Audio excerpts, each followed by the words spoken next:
Radio Lawrence. Hey, you found it. This is the Radio Lawrence podcast where we discuss local art, politics, and community. Thanks for joining us as we host conversations with the people that make up the fabric of our town.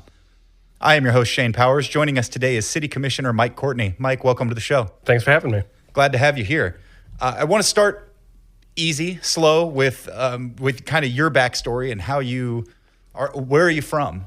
Yeah, absolutely. So I grew up outside of Boston in a town called Fitchburg, Mass. I can trace my Irish relatives all the way from County Kerry and Limerick directly to Fitchburg. So when I was a kid, I started elementary school, halfway through middle school in Fitchburg, and then half of the rest of middle school and high school in Lunenburg, Mass., which is a town right next door.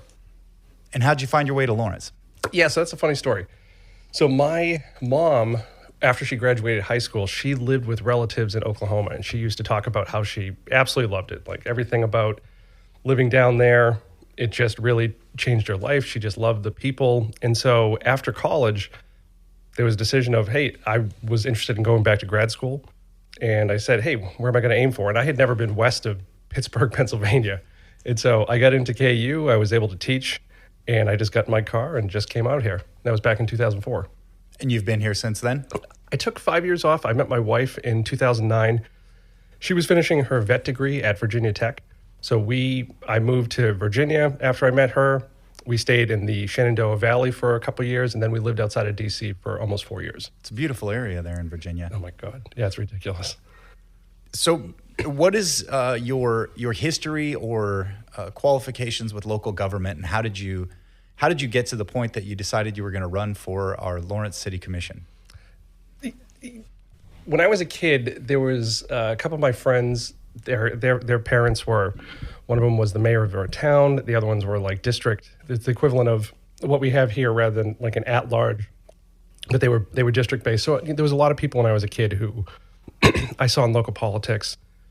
So for me, it was just always an interest in, Massachusetts is a weird state where people think it's like very blue, but in actuality, it's like very much like blue and red. It's almost like how Kansas is now, except just reversed. And yeah, I mean, for me, it was the beginning of last year. I was talking with people in my neighborhood. I live over in Prairie Park, and they were just like, hey, things are just really expensive right now. Like, property taxes have been going up, utility costs are going up. And I'm just sitting there like hearing all these people that I really care about. And I was like, I need to jump in this race to just advocate for their positions. And for me, that was the jumping off point for it. I mean, 3 years prior, my wife and I, we had worked on saving the Prairie Park Nature Center. That was something that was on the chopping block. I remember I told somebody recently, we were down at City Hall. My wife's inside arguing passionately for the nature center. I'm outside watching her, waving. I'm pushing the kids in the stroller, stuff like that. But we brought together a couple hundred people. We put together a plan for the city on what they could do to have the equivalent of a Parks and Rec foundation to be able to raise money for the nature center. And yeah, that's kind of where it started off for me. Also, this is kind of funny. After the pandemic, my wife, I don't know if she quoted Aristotle or Plato, but she goes, get your ass off the couch. And so, there's also like a fact of, I've always had this urge to try and serve, in my 20s, I was traveling, coming out here, I met my wife. In my 30s, I spent a lot of time with my career. And then in my 40s, especially after the pandemic, I was like, not that like time is running out or anything like that, but I was like, I want to, especially this town that I love, like I want to be able to give back to this town. And this door opened and I walked through. One of your keystone issues, as far as I've seen, has been the rec centers. And it seems like maybe the Prairie Park situation sort of laid the foundation for how you approach the rec center situation. And I have that on my list here to discuss. It's very far down on the list, but let's bump it up the list. What's going on with the rec centers? Yeah. Because last I saw, you had proposed a plan to keep the fees stayed for a little while. It seems like maybe that plan didn't go to plan. Where are we at, and where are we going? Yeah, swing and a miss on the first attempt at that. Yeah, no, I mean, my mother-in-law, she runs a Parks Foundation in Northern Virginia, and it's one of the biggest ones there, and she has completely changed there's a park that's like a 1930s, 40s farm park outside of Virginia, outside of DC, and like her work on that has, just kind of like revolutionized the park. So I have that perspective of like what we need to do in terms of the rec center. I joked with somebody after we lost that vote. I'm like, well, nobody's kicking me out of a bar for having that vote. So where we are right now is the community building is free. So the community building is going to be free until the end of March. It's something we're talking about as a city commission this upcoming Tuesday. The ones in town, so Holcomb, East Lawrence, SPL, Sports Pavilion Lawrence, you still have to pay a fee to get into those. I asked the city staff for 5 groups of people that can be added to the, basically get into the rec centers list. And that was people with disabilities, people who have one-on-one attendant care, 18-year-olds, seniors, and and veterans with disabilities. So what I think is going to happen is this. I think as a commission, we're going to vote to extend the community building. When we look at the numbers for the community building, last year to this year, 2.5 times the amount of people are using that. And I think that's because it's a free option.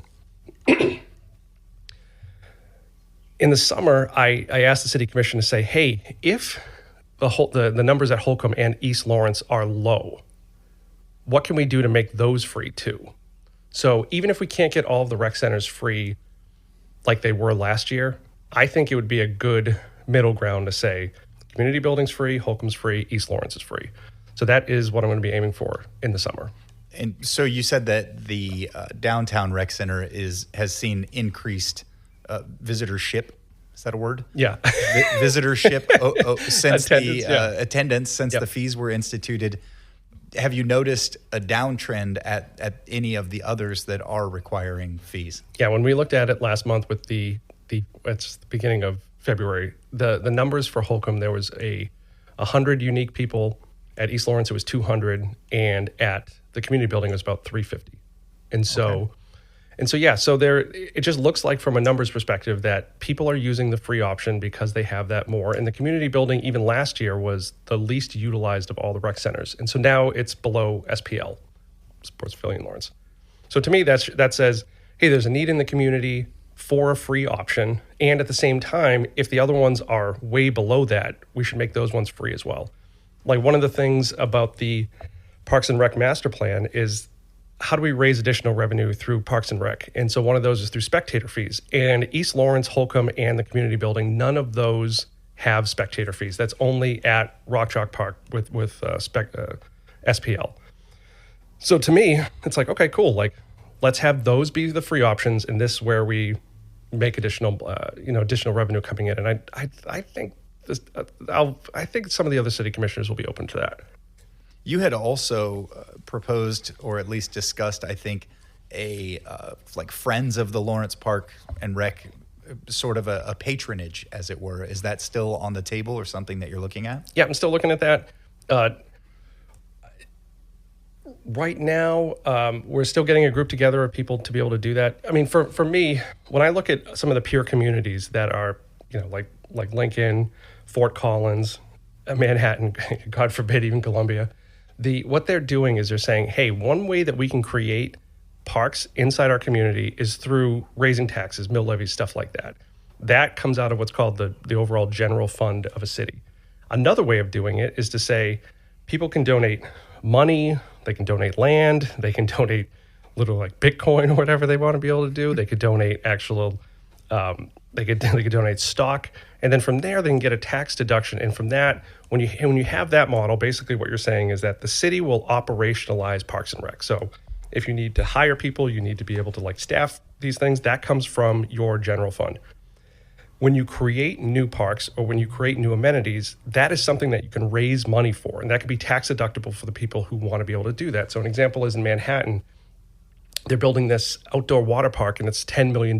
And so rather than saying, hey, people in Manhattan, you have to pay X number of more money, in property taxes to be able to do this, they're raising the money to do that, and then they will staff that after the fact. And I think going forward, once we get this Parks and Rec Foundation up and going, that will be the model going forward for what we do in town.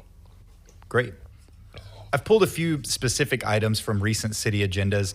I thought we could discuss them individually. Let's go. I probably pulled too many. Some of them you might go, that's not even a thing. There's nothing there, and that's totally fine. But they were just, I just started going through the last, 4 or 6 meetings and looking at the things that were on your agenda. And if any of them, made my spidey sense tingle, I wrote it down and I was like, well, what's this? Yep. The first one is a $14 million industrial bond for 10th and New Hampshire for the 1,000 New Hampshire lofts. It's senior living, if I'm not mistaken. Yep. And so what does a $14 million industrial bond do? Where does it come from? Yep. Why does it exist? So that one is going to be something that's on the Tuesday agenda. So that's called an IRB. And what that basically means is that the sales tax from the material that actually builds the building they won't pay the sales tax on the material to build the building. So if the building, if they believe like the building overall is like a $30 million building, but it takes $14 million to build the building, all of that material, you can have a sales tax abatement basically on that material. For local sales tax, obviously, you Right. don't control state taxes. Yeah. Okay. Yeah. The next thing that I pulled out of there was rezoning 566 George Williams Way from mixed large neighborhood to mixed corridor. What are each of these zonings? Why do we want to change it? And what's going on there? Yeah, so that's another one that's on the agenda coming up. Some of those are, like in this neighborhood, right here in East Lawrence, there was a property that was on Pennsylvania recently, and it was basically the owners had that previously. It was zoned in a way to be commercial, but they wanted to make it a new double residential build. Some of that stuff is just kind of like the blocking and tackling of the city. I don't specifically know why that zoning happens, but there are a lot of things that we just sort of say like thumbs up, thumbs down on to make sure, if it comes across to me in the city staff note as like a reasonable request, then that's pretty much like okay, that sounds fine. And a lot of those too, they not only are vetted by the city staff, some of those are vetted by the planning commission as well. So you have like multiple eyes on these as you go through the process. What is, I don't want to dwell too much on this because it sounds like nothing burger, but what is the difference between mixed large neighborhood and mixed corridor for a lay person like me? Right. And so to be honest, I'd have to pretty much look that up too. Fair. Well, Shane, that the mixed, some of that like is in the note, and that is actually one of the ones I haven't read through yet for this upcoming one on Tuesday. There's a couple other the ones that are a little more contentious that I've spent some time with, but yeah, when you look at all of those designs and codes are in what's called the Land Development Code, and a couple years back we have redesigned what that looks like. You may have heard that there's a push for more density, and that is defined in our Land Development Code, which has been going on, the new one, since at the beginning of 2024. Gotcha. What do you have coming up that's contentious? Let's diverge from my plan here, because you said contentious, and contentious makes good radio, right? Yeah, exactly. Okay, see you later. Well, let me do this. Let me pull it up, and I will go over things that I think are coming up. So one, we're going to be talking about the rec centers. And I wouldn't say that's necessarily contentious. I didn't necessarily have the same amount of questions that I had previously on that. Okay, yeah, so the one that I find contentious is we're going to be voting on the bonds that have already been in place. So it's about $180 million of debt that the city has taken on in recent within the past year. It's going to be a vote that is... Yeah, it's going to be a vote where there's never been a city commission who voted for more debt at one point in time. And a lot of it, too, is projects that are already in place. And it's not like you want to do, stop that or put like the good faith and credit of the city in harm's way. There's some of those projects that I just have, just general. It's not what I would have voted on. I'll just put it that way. But like when I think about some of the questions I'm going to be asking about those, one, I'm just going to ask, hey, is this the greatest amount of debt that's ever been issued? What's the payoff time? What's the cost for this debt for every man, woman, and child in Lawrence? And since we have more debt than we've ever had before, like what does this prevent us from doing? What does this prevent us from actually responding to in the future, or something catastrophic like a flood that happened in 92? Like to have more of a discussion of what that looks like. And I mean, one of the reasons I was saying I ran was, there's a lot of people who in my neighborhood are just worried about property taxes and utility costs. It's like, okay, in these past couple of years, we have said every single year we're going to do somewhere between 5 and 10% property taxes. Okay, then if this is the year that we've done all this infrastructure, then we have to take our foot off the gas when it comes to property taxes and utility costs. That we have to be able to provide people some level of relief in town.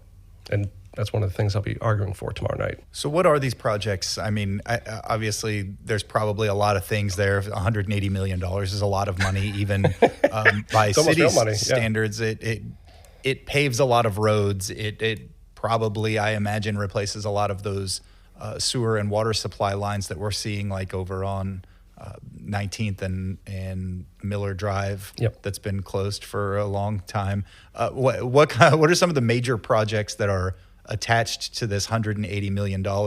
And is it something like, are you fighting a fruitless battle there to even discuss something that's already been appropriated? Right. And for me, since it's already been appropriated, it's not necessarily as much as a fight. Like if we stopped it midstream now, it'd almost be like, when the federal government says they're going to do, they're not going to fund something, and then you keep hearing, hey, this is going to put the full faith and credit of like the United States government at risk. Like these things are already going. I didn't vote for them. I will probably vote for this going forward just because there are so many things in motion. But, a couple of them, there are things that we definitely needed to do. So like the Jayhawk Watershed Project, there was the reconstruction of Bob Billings Parkway. There was a thing for the Aquatic Center. There was improvements on the SLT, so the K10 south of town. And that's the addition of the 2 more lanes. Right. Yeah. And very important project there. And then a lot of that like funding is federal and state. Like don't get me wrong, but we're also chipping into that as well. And then the big one is the MSO plant. So the MSO plant is if you head on O'Connell and you start heading north, there's this new building that's going up in the northeast side of the building there. Basically, what that's going to do is consolidate a lot of the city functions that are currently at like 11th and Haskell, or ones that are on the other side of the river on it's Industrial Drive and I think 2nd Street, like over there, into one centralized location. What does MSO stand for? So it's Municipal Services Operations. So it's the equivalent of back in the day, like the water, the sewer. All of them are now under this umbrella called MSO. Gotcha. And are we talking about? It really doesn't matter, but are we talking about the one that you can see being built by the Hershey salty snacks plant there? Yes, exactly. Yeah. What's going on just north of there, where if you were to take O'Connell and it curves into 19th Street. I've seen a lot of stuff, or I saw back when I used to go through there when you could drive there. There was something large being put in back there. Is that right? Yeah. So that's the Maple and 19th Water Project for replace the sewer lines that are over there. I live off of O'Connell, so for me, like coming downtown, like that used to be. It will eventually be. It's a great shortcut to get back into downtown, and that one's supposed to be done by the summer. Supposedly, we're just a little bit ahead of what that looks like. Gotcha. But yeah, contentious, but here we go. One of the things that I argued for in the campaign, and I've told this to people in the city, is when you look at. There was a need in the city to replace a lot of infrastructure, and I get that. And so over a 3-year period, when you talk to people, you're like, doesn't it feel like we've just done every single major road in town? And like everybody will say yes to that. When we look at what we did at Wakarusa, what we did on 6th Street, what we did on 23rd Street, all of that happened in a relatively short amount of time. And the construction of those roads are with concrete. And so that will obviously last longer. And they're going to deteriorate at the same rate. So it means like 20 years from now, when there's another city commission in place and those all have to be replaced, they're going to have to all be replaced again at like a short amount of time. And so, my contention, and I've told this to fellow city commissioners and people downtown, is that I think we should spread these projects over a long period of time. And like also consider, when you do a project like this, what does this do for property tax utility costs, and how does this affect local people? That we just can't keep treating people like they're a piggy bank for the city. And so, I think we needed to do the MSO plant. I just would have liked to seen that over a longer period of time. So it wasn't $130 million over a 2-3 year period, but it was something that was like, okay, let's do $100 million, but let's do that over 10 years. And I know like money would be more expensive in the future, but then we could say phase 1 would be 25, phase 2, 25, et cetera, like that. The next thing that I had pulled out of commission agendas was the airport master plans, airport layout drawings. What's going on out at the airport? Yeah, so the FAA required us to tell them what we wanted to do with the length of each one of the runways. And so that was something that came up in the last agenda. We voted for that. It's an interesting discussion. Like during the pandemic, when my kids were like 1 or 2 years old, my youngest was like 1 or 2, which was great, by the way. And then my oldest was like 3 to 4. You know, we needed to find something for them to do. And so I would take them to the airport. So we couldn't go inside, but we'd watch planes land. So a lot of people in town don't even realize we have an airport. I want to do a whole episode on the airport. It's definitely of interest to me. I used to live right in the corner of the airport there, and I could sit out in the yard and watch the small planes come and go, and I loved it. I think a lot of people probably don't realize that we even have a municipal airport. Yeah, it's sort of, it's out of sight, out of mind. I personally am never like, gee, I'm going to go hop in my little airplane and fly around. It's a pretty niche area, but there's a lot of intrigue for me there, and I do want to do a whole episode about our airport, who runs it, what's happening there. But it's coming up on its 100th year anniversary, so that would be super good. Like, it started in 1929. It's one of the oldest airports in the country. I bet if we, went back in time, we'd find that Amelia Earhart, who used to live up in Atchison, like she probably flew here. The airport is really fabulous. When I was getting into politics, my wife, I was like 30 hours of like a 40, 50 hour pilot's license. And my wife was like piloting or politics. And I'm still not sure I made the right decision. But so I've actually landed planes on like both of those runways up there. And, when you go up there during like a game day, if you go up there during there's, an event, we've had high level CEOs of companies fly into there on private jets to be able to come here and have discussions. We've had people who are, high level donors do the same thing. There was one time, and this is crazy, there was one time that a 737 actually landed at the airport up there in Lawrence. There's space for that. Right. Yeah. It was kind of hard to navigate on what they call the taxiways, but the runway was big enough. It landed a 737. Incredible. And it did take off since it's still not there or in the grass. So yeah, it's a bonus. So must have made it out. Yeah, exactly. Yeah. And so the airport's like, super interesting. So we had to do that as this, the first step to be able to say, hey, we're going to, this is what the runway is going to look like. This is how it's going to line up. Like, this is what the length we want. And our airport is like the same length as like Orange County, like, again, like, good sized one that's, by LA. And, my question for the MSO director, who's the interim airport director, was like, okay, so, so what is this going to look like in the future? And that's still a discussion to look like. Are we going to be something that's more like the executive airports that are in like New Century, that's, in Overland Park, Olathe area, or the one that's in downtown Kansas City? Or is it going to be more of like a regional airport, more like Billards and Topeka, maybe like Salina, maybe like Manhattan? But even like Salina and Manhattan have like a, like a terminal, like you could take like a United flight or, American flight, like from those. And so the question becomes like, what does that look like going forward? But I think that's a place that we could connect into the city for economic development growth that really hasn't been mined recently. Next topic, the Reuter Organ Building. Oh, jeez.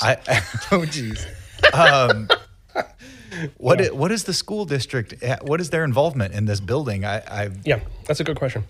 Yeah, and so what happens is anytime an organization gives an abatement for what's called an NRA, so it's a neighborhood revitalization, you have to have all of the what's called the mill levy organizations vote on it. So the county will have voted on it, the city will have voted on it, and the school board, since we all have the ability to raise mills. And, that one was for me, I said no to that. A lot of that for me is when we haven't really had a good discussion about what abatements look like in the city. When you look at like how residential and commercial property taxes are split in town, right now we get from those two sources, 75% of the money comes from residential property taxes and only 25% comes from commercial, retail, et cetera. And so it's a wild swing. And like one of the things I've talked about with the chamber and on the campaign is like, we need to get to a point where there's a plan to try to get us more to a 60-40, 60% property tax, 40% commercial and industrial and retail. And when we do that, that'll be a swing of 15%, which again will take pressure off people in town, which will be property tax relief. We live in a city that has the city, school, KU, LMH, all the equivalent of like nonprofits. They don't pay property taxes.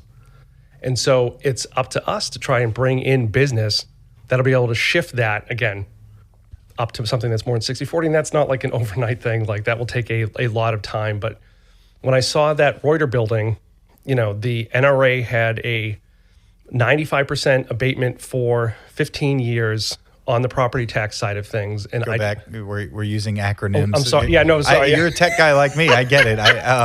Yeah. NRA, I assume we're not talking about the National Rifle Association. I mean, they were just lined up and they said, if you vote for this, we're gonna have some words for you outside, Mike. No, so so it's a neighborhood revitalization authority. It's like the equivalent of, it's one of the many ways that we can do tax abatements for a place and time.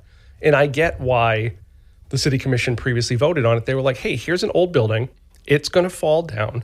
Do we want a building that looks like this on this part of downtown? It's a very high visibility area. Yeah, it's a high visibility area. I mean, you look at what's happening over by Penn Street and everything in the Arts District, like those buildings were saved because they have a certain look. And, based on that, that has been a wild success. But I voted against it just because if you look at what is happening on the rest of New Hampshire, there are buildings now being put into place that are much newer. It looks very much like what Fort Collins is doing. And I just, in my heart of hearts, have a problem with these large abatements that don't factor in, that don't actually move the needle in one direction or another. Now, somebody can say it's a philosophical debate. They can say, well, if that building just standing there, we are going to get 5% over the next 10 years. But when you play with the numbers, what that looks like is, I'm about to get real dorky on you here. So like a industrial building without an abatement pays 25% tax. And so when you do a 95% abatement, that's the equivalent of like 1% overall they're paying in. A home in Douglas County and in Lawrence pays 11.5%. And so what you're saying is that building pays, in my mind, 90% more than most average person pays for a building that they own in town. And I don't feel that's right. So I seem to have a fundamental misunderstanding of what's going on there to begin with. So let's just kind of straighten that out before we move on. Yeah. What is happening at the building? Obviously you're voting on tax abatements. Yep. What's going on with the building overall? That's being privately, Yeah, and like the developer's doing. I mean, he's done like good work. I mean, he's the person who saved above like Silas and Maddie's in the building on the corner over there. There's a tech company that was above Silas and Maddie's for a while.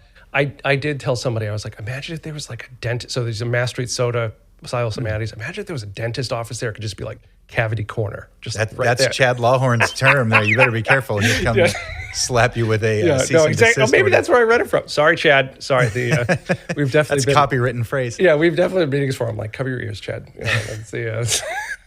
So the building is being privately renovated, and whatever they do with it is up to them later on. Yep, there's going to be I believe it's a mixed use, so there'll be some business in it, there'll be some residential in it, but that building is going to be something that's on that corner for a good long time.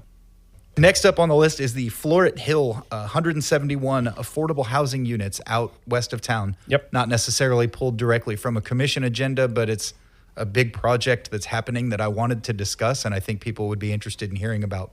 Yep, absolutely. Yeah, so that was one that I feel like I just like vote no on all these things. That was one that I voted no against, but the reason for that was we definitely need affordable housing in town. Like I am for that. But when I read that application, what it read to me was like, hey, we're so far down this process. You guys have given us X amount of money. We need another $3 million to be able to make this happen, or then we won't be able to go forward.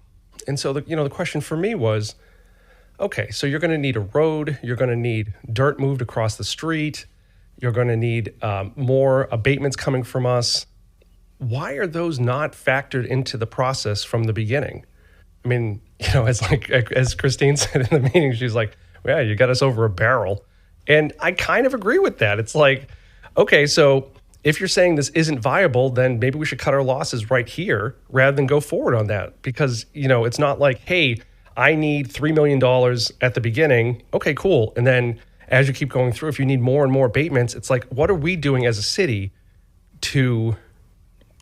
the question becomes like, can we see a project like that, know what's coming down the line, know the type of tax abatements that we're going to give at the beginning rather than have this happen, keep coming up as you go down the process. And so, it's something that's going to be, if you are going on 15th Street, past, actually, if you're going on 23rd Street all the way to the end, you get to the last rotary traffic circle down there, you bang a right, so you're heading north. There's Lake, what was it called? Like Lake Vista Point. There's something like that. There's with the the road, very tall pine trees. Yes, exactly. And so the end of that, there's a guardrail that says like no building past this or something like that. Like that will eventually be the road that leads into this development. So this development will be, right on K10. It's going to be, right in that area. This will have, affordable housing for, a good amount of time. I was just concerned with the type of abatements they were asking for. And even though in that agenda item, it was only for 400, to me, it read like it was going to be about $2.83 million total, because if they don't have that, then they're not going to be able to go forward. And that was my concern. Yeah, it does seem like a little bit of a trick, right? If you hire a plumber to come to your house and replace the toilet, and he's like, yeah, it's going to be $300.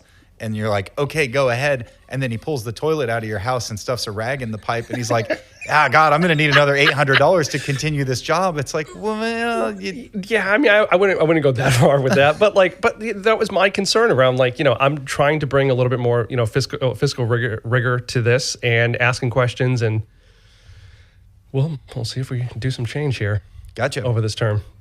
Next up on the agenda here is World Cup short-term rentals. We've recently changed the rules surrounding short-term rentals in town. I want to discuss that, and then you guys also had a base camp community planning discussion. So I kind of want to lump all of that 100%. Into what's up with the World Cup. What's up with the World Cup? No, I mean, if you think about, I knew that Kansas City would crush this, and we have. So let's talk about the 4 teams that are coming here for the World Cup. You have Argentina, the last World Cup winner. You have Netherlands, rabid fan base. You have England, which is obviously with the Premier League and everything like that. And then we're going to end with Algeria, a top 25 team. It's the largest country in Africa by land. We're going to have these 4 teams all here. And it's not like when you say, hey, the Netherlands and England and Argentina are just in Kansas City and the Algerians are here. No, everybody's going to be able to mix together. And so when you look at from a World Cup perspective and just like a, logistics perspective, I just knew that would work this way, because if you're one of those teams, and let's say you picked Miami, and then you had a game in Guadalajara or Seattle, that is a long plane ride. We are the only centrally located base camp in America. And I just knew that teams would see that and say, it's 3 hours in New York, 3 hours in Seattle, it's 4 hours in Mexico City. This is the perfect location for it, rather than keep your team on a plane and having to fly across the continent, basically. And so I'm super excited about this. I think this is going to be, great for kids to learn about, these different countries. It's going to be great to see people in our community that might just look a little bit different. And, I think it's going to be just great from an economic development perspective for everything for the Kansas City, regional area. What kind of influx are we expecting in terms of visitorship and tourism all surrounding this? It's supposed to be 600,000 people. In Lawrence or in the Kansas City? In the Kansas City metro metro area. Yeah, but there's only 2, I think it's 2.4 total. And so, that's 1/4 of the people that currently live here. And that's one of the reasons why we did what we did on the short-term rentals. So from the short-term rental perspective, basically what we're saying is that from the end of May to right before basically students come back, so a week before the end of August, you can rent out in your home. If you have the equivalent of something, on your property that you can rent out. So it could be an apartment, could be part of your house. You can rent that out to people who want to come here and, experience the World Cup. And so there was a worry that we're just kind of doing this willy-nilly and we weren't putting guardrails on it. We put guardrails to say like this ends a week before August. And the reason for that is so you couldn't just, during KU basketball, KU football games, stuff like that, just like all of a sudden like neighborhoods would be, you could imagine you lived on a cul-de-sac, and if one person said, hey, this entire thing is going to be rented out by like 5 or 6 people who are out of town watching a KU sporting event, like that could get like really chaotic. And so by putting the guardrails on the back, on the end of that, saying like this only goes to a certain date, we're saying during the World Cup, this is a special event, but it definitely ends those restrictions, and those restrictions end a week before students get back. Gotcha. So we're anticipating a big tourism influx. We are preparing for that with opening up a little more short-term rentals. What other kind of things are on the table in terms of preparations for this? Yeah, so a couple things too that I'm excited about is the schools. They're going to be doing kind of like pop-up soccer games, with some people. So I think it'd be really great to have pro-level soccer people be able to play soccer with, some of the kids in town. There's going to be multiple exhibitions that people in town can have access to. And, from a economic development perspective, like the chamber, the EDC, they're running a lot of things to make sure that, hey, if somebody from Algeria or the Netherlands come, they might not use Venmo and PayPal. Like we have to make sure that like the currencies that are used in Argentina, the euros, to be honest, I don't know what they use in Algeria, but like those type of currencies are accepted in town as well. And so there's all this work that has to go into it to not only make sure where can people stay while they're here, but like what can they do with their money to be able to access resources that are in Lawrence, that are downtown, and then our businesses are able to accept that as well. So they're doing stuff with the banks. They're doing stuff to make sure that electronic ways to be able to use different apps that people use are all compatible. So I mean, it's been going on for over a year and a half. Like there's a lot of people who are definitely working on this, and they just the other day, I think over at on the West Campus, they had a thing for business owners in town where they like how do you reach people who are coming for the World Cup, your social media. So there's people are definitely working hard on this one. It seems like a very big deal. Yeah. Well, I mean, like think about I think, one of the questions somebody asked me is like, how are we going to remember this going forward? And it may be that like one of the new sister cities that we have is, Algiers, in Algeria. It could be something like that. I think one of the Bourne movies was filmed there.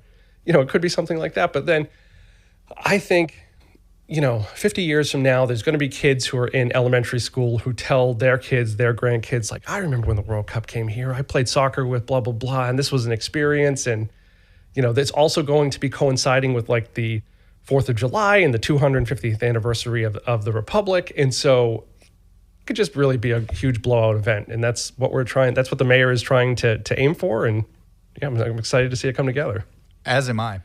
So the final noted issue that I've got here that I want to discuss is the farmers market. And I don't want to get too in the weeds on it because full disclosure, I have an interview coming up with Emily Lyson where we are going to discuss that very issue in great depth, I'm sure. But let's talk a little bit about the permanent location of the farmers market, where the city's at with it, what city involvement entails and does not entail, where we're putting it. That seems to be right now the big question. So what's going on with the farmers market from the perspective of a city commissioner? So from the city commission voted to continue the discussion of what that will look like at South Park on the northwest side, right by the community building. And that doesn't mean it's going to be permanently there. That was the presentation that Emily and her team gave a couple weeks back. I can't believe I'm saying this again. I voted no on that. And it wasn't because you're gonna have a reputation. Yeah, no, exactly. Yeah, just like this, we can't. No wonder you can't get rec center stuff. It doesn't say yes to anything else anybody wants. But no, I mean, I am 100% for the farmers market. I would love to see the farm personally. I would love to see Lawrence remember that we're a city of two rivers. And so some of the presentations that I saw for farmers markets, especially around like Ithaca, was, hey, these farmers markets are right by the river. And from there, it connects to hiking, walking paths, so people can go to the farmers market, then they connect with nature. They're able to like experience parks and rec, what that looks like in some of the other examples that she provided. I know like right now it's not, they looked at Constant Park, they looked at Bertram Park, it was a little bit further away from downtown than they were hoping. But I mean, I'm totally for the farmers market. I mean, I told Emily and I told a couple of people who were presenting after the meeting, like, yeah, I mean, I 100% support this. I just worry that from a South Park perspective, that, we've already lost space with the Parks and Rec building that's there. We have the water fountain there for kids that hasn't been turned on in a couple of years. And if the farmers market wanted to grow in that location, it would cut more into the park. Mm-hmm. That was my worry around that. That was a big argument that I saw against that location specifically, that I did give some credence to. Someone said something to the effect of, the city has to recognize that a park is not space to put things. A park is space to be a park. And I was going to say, obviously, I guess it's not obvious. I love the farmers market. Right, 100%. I try to go every Saturday in season and get one of those Flory Farms sausage sandwiches, and we walk around. I adore the farmers market. Me too. And I would love to see it get a permanent home that reflects the value that the community places on that space, that organization, that entity. And I think, there were questions that came to me during the campaign that I was able to ask. And sometimes when I ask questions up there, I know the answer to it, but it's more to like make sure that people hear their voice reflected from city commissioners. So one question was, hey, can't we do it at the fairgrounds? And Emily had the great point of, hey, there are 30 weekends that are available to do that. 19 are used at the fairgrounds. So that's only 11 weekends rather than right now they have 30. To me, it's like, okay, makes a lot of sense. There were ones where people said, hey, can you use the Dillons on 23rd Street? That's brand new. And what I heard on the city commission, what I have heard from people in this town is they want the farmers market to be somewhere located down in this general region. The numbers they provide is, I believe it's like $1.3 are spent for every dollar spent at the farmers market for downtown. So people they're not just going down to the farmers market and then just getting in their car and leaving. Like, people are exploring, they're doing things. There's an economic development aspect from that too.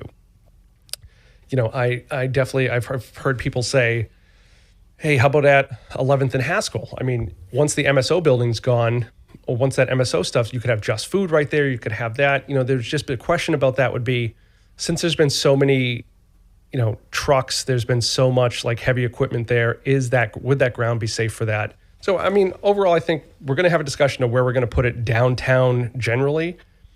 I said no, but I also said, like, hey, if this is the will of the commission, one thing we should think about if we're going to do it in this place is the community building's right next door. What can we do to think about, here's the farmers market space, here's the community building, and like create something bold with both of those together. You're always on about this community building. Well, I mean, right. There was during the campaign, a lot of people were like, hey, they're going to close the community building. And I'm like, well, I will fight against that. There's plenty of people who've lived here for a long time who have like great memories of playing basketball, racquetball, all that stuff inside that space. I think it's key to who we are downtown, like thinking of that rec center. But like, if we're going to have the farmers market right there, we're going to have this building that we haven't really thought about, what that could look like going forward. And, Commissioner Sellers, she was like that type of bold thing. I'd be interested in having a discussion of what that looks like too. And so it'll be interesting what they come up with. But I mean, to your overall larger point, I said no just to South Park, but like, I am obviously yes for the farmers market. And if they are going to do something in that corner right there, like, let's think big, just like they did with Mass Street Soda, with Silas and Maddie's, that whole corner right there. Let's think of this being the next phase of that type of invention for that part of town. I remember this is absolutely not prudent to anything that anyone has said, anything I've heard or read. This is me musing. I remember, I couldn't tell you how long ago it was, but at one point somebody had put forth plans to make essentially a Riverwalk tourist destination, right, kind of like behind Johnny's. Yeah. Obviously that plan never came to fruition. That would be a neat spot to have a farmer's market. It would be. And so, there are, people are discussing certain things. All right. Here we go. I'm going to stretch out. So imagine 20 years from now. Imagine 20 years from now, the Wakarusa is more clean than it is right now. Right now, there's a lot of runoff in that space. So imagine where the wetlands are right now. The Wakarusa has something interesting where you can't canoe on it without the express kind of like thumbs up of the people who own that property. But imagine that's something that's cleaned up. We have all the right of way to be able to boat on that. You could go from Clinton Lake. You could canoe all the way up to where it meets in Eudora, and then you can come back down this way. I just see Lawrence as one of the things that has been disconnected from our kind of like consciousness is the river. That like you could have the loop that goes all the way up by Michigan right now. There's a discussion of what it gets to Queens Road, but imagine taking basically 70 all the way there to the river and then coming down from Cameron's Bluff all the way down right by where City Hall is now, going by the Amtrak station and then connecting to over at the Arts District right there. And if you had the ability, like at Bircham Park or Constant Park, to have something like the farmer's market right there, people could just come on a weekend. They could go buy, great vegetables from local produce, people who build produce, local agriculture people in the community. And then they could just take a walk and they could just like go and enjoy this river. They could see the eagles that are in the trees right now that just like fly over. You could imagine that a couple businesses on this side of the river, they could have places where people could have tea. They could have, breakfast. They could just like look out on the river. They could be people with, canoes and just sitting there, just kind of like floating in the river. And thinking about what that looks like from North Lawrence, imagine if down the road, way beyond me on the commission, but like you have the equivalent of a walk bridge that goes across the way that people could on the other side of the river from the levee look over. You could have businesses, you could have homes from that perspective looking over the river, and then you just have this integration of who we are as Lawrence for the same reason why the founders of this town came here, which is because we are a river city. And so like reintegrating of what that looks like. So I am big on that vision. I'll see if I can get anybody to go along with me on it, but I love that idea.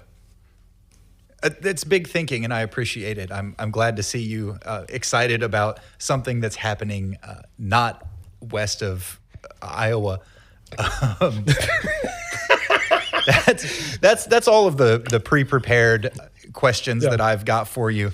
I think we're at a pretty reasonable length of interview here, so I want to move into what is called the lightning round. Sure. If you have listened to the show before, the lightning round is where I ask you 10 questions that are totally irrelevant to pretty much anything that we've discussed today, and you answer in as few or as many words as you see fit. Okay. No explanation is necessary if you don't desire, and I will not be asking any follow-up questions. Sure, sounds good, yeah.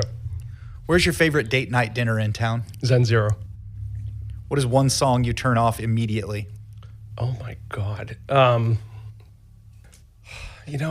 wanted to say Nickelback, but sometimes I keep it on. I just Photograph from Nickelback I want to turn off, but then I don't, and I sing the whole thing. Judge me as you will. What's the best soup? Corn chowder. What's your favorite hobby? Fishing. What is one irrational fear that you have? That when I'm like near something that's pretty high, I'm going to jump off. So like I took a tour of the new stadium. We were talking about the Gateway Project, stuff like that. So like I went like way up, and then like I looked over, like over the glass onto the field. I'm like, Mike, don't jump. I'm like, why am I even thinking that? Love those intrusive thoughts. What is the furthest you've ever traveled from home? So, I mean, I have driven in a car basically from Boston all the way to San Diego. If you had a superpower, what would it be? I think flying. Are you superstitious? Yes. Okay. So I'm gonna, that's then we'll follow up with that. Yeah, and so I don't know if it's like a Massachusetts thing, like Salem's up there, whatnot. Like if I see a black cat go across my car, I will turn around. Like, and I know that is like the most irrational. Like my wife is like, "You are crazy." Like this is what I'm like. This is bad luck, and like I don't know if it's that type of thing, but like yes, especially like if I see a black cat cross in front of me, I'm like, I got to go another way. We have a black cat in the house today. I locked him in the bathroom because he's like most likely to interrupt the interview. and apparently make you want to leave. What is one conspiracy theory that you believe has merit? Oh God, what is one that I believe has merit? For somebody who is like 45 years old and my entire life, heard something like one where I'm like, was JFK just really killed by Oswald? Like that one's like that. There's, I can remember those like movies, like JFK movie that like Kevin Costner was in as a kid, and I'm like, is this real? Like my dad loved all of that type of stuff. So like, when I was a kid, like he would watch, like Unsolved Mysteries. Like he would love like the stories of Bigfoot. I don't believe like Loch Ness Monster. I don't know if he believed any of that type of stuff, but like he would always fascinated. So when I was a kid, like that was always like sort of there playing like once a week. What is your go-to karaoke song? Oh my God. It's either Ice Ice Baby or Def Leppard's Pour Some Sugar on Me. Outstanding. That's the show. Thank you, everybody, for listening. Thank you so much, Mike, for coming to sit down with me today. My pleasure. And we appreciate all of your good work on the City Commission. We look forward to seeing more of it. Yep, thank you. Appreciate that. Take care.